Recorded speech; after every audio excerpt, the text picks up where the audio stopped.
My name is Second Lieutenant Michael I. Neil, 0101333, Platoon Commander, 1st Platoon, Delta 17. On the afternoon of the 20th of December, I moved my platoon out to the mouth of Happy Valley, setting up a CP in the village of Fort Min 5. At about an hour before dark, I moved 2 of my squads out to 2 separate ambush sites directly in the mouth of Happy Valley. At approximately 20:30, my first squad leader got on the radio and, whispering, informed us that he had spotted a long column of Viet Cong.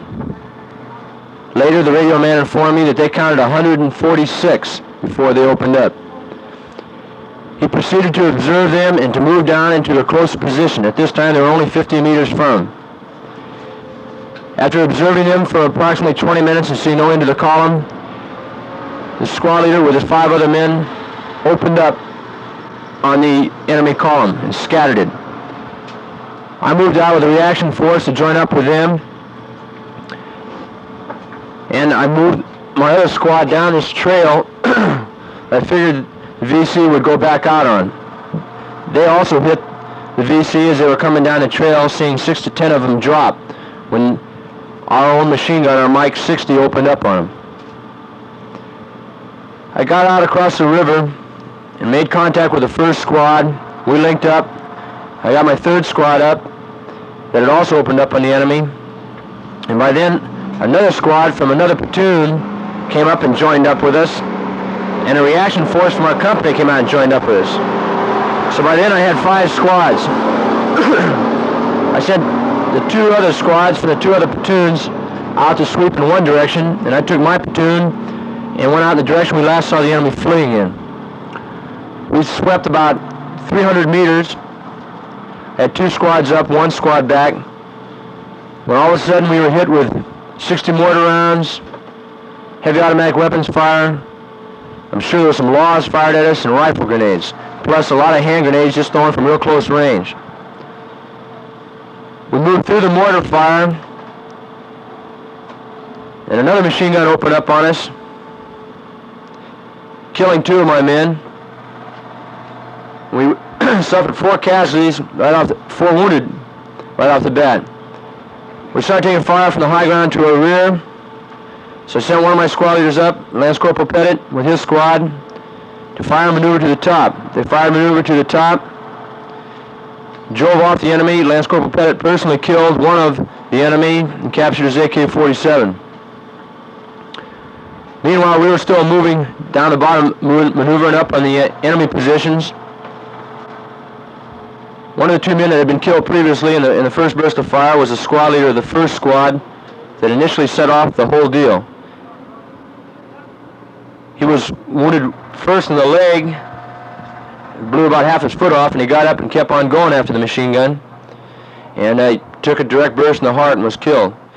The whole time he was doing this, attacking, he was maneuvering his squad up, yelling, screaming, shouting encouragement, even though he was wounded. Another one of my squad leaders was also wounded, moving up.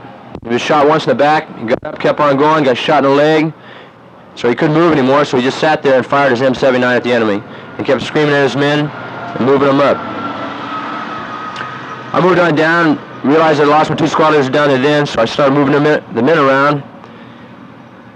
I moved up to some brush to throw some grenades at this machine gun, and I stepped right on this VC just about. He just sticks his head up.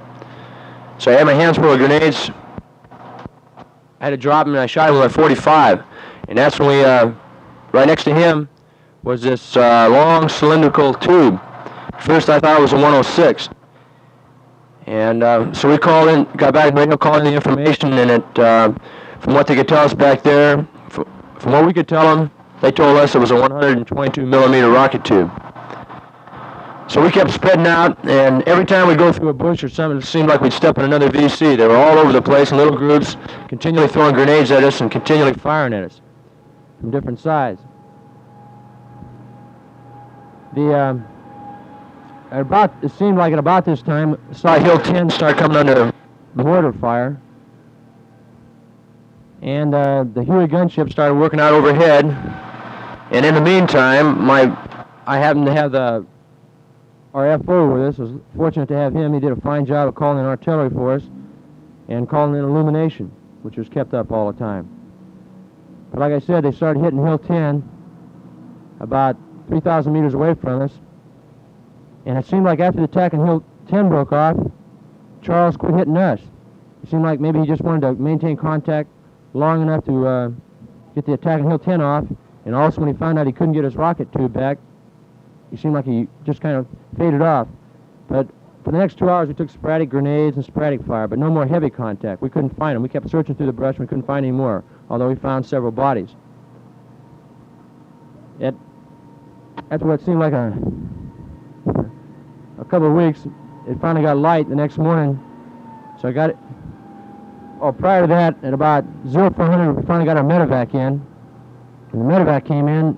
Real beautiful job. He came in with no lights. It was pitch dark, and it was real thick brush. But we found a little clear spot, and he landed it right on a dime. And he came in the first time, and he took fire, and he went back out, and we assured him we'd suppress it as best as possible, but if he wanted to try it, come on back in again.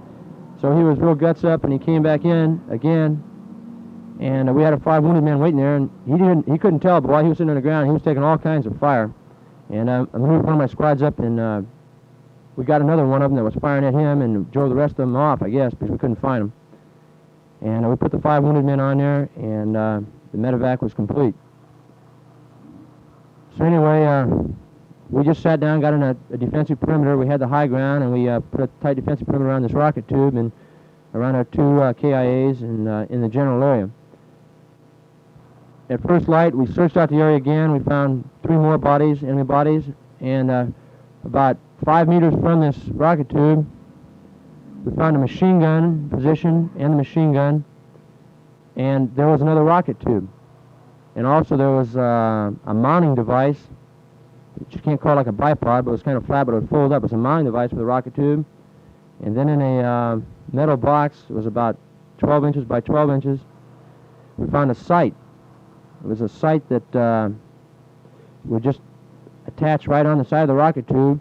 The whole arrangement looks a lot like a 106, but there's no breech lock at the end. And they got the sighting tube on the side, and then there's this mounting device underneath that kind of folds up and you could carry it. We found a couple more weapons the next morning, and we found several packs. One pack appeared to me might have some good intelligence information in it. It had some formal-looking letters. By actual body count, we found 9 bodies. We could hear them dragging them off in the night, and some of my men actually reported seeing them dragging them off, and we'd take them under fire and go after them, but still, they just always drag them off. So we found 9 bodies, and we got 3 AK-47s, 1 other Chinese communist rifle, a semi-automatic type, a machine gun, and the 2 rocket tubes. Plus we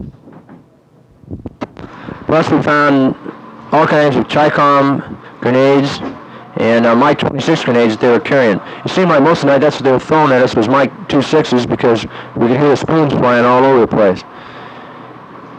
And every one of them had an E-tool, and they'd started to dig in when we got there, trying to set up a pretty good ambush for us. About half of them had kind of khaki-colored uniforms on. I say khaki because they were really dirty and it's hard to tell, and they were pretty bloody too. But kind of khaki, and they had khaki shorts. One of them had like a pith helmet on, but some of them just had regular civilian-type shirts on, kind of black like they always wear, and they all had Ho Chi Minh sandals on. They all had canteens. They were pretty well equipped. They all had cartridge belts. Well, after we searched the area out real thoroughly, and we were convinced we couldn't come up with anything more, we loaded the gear on an LVT that came out that morning, and I just brought my men in.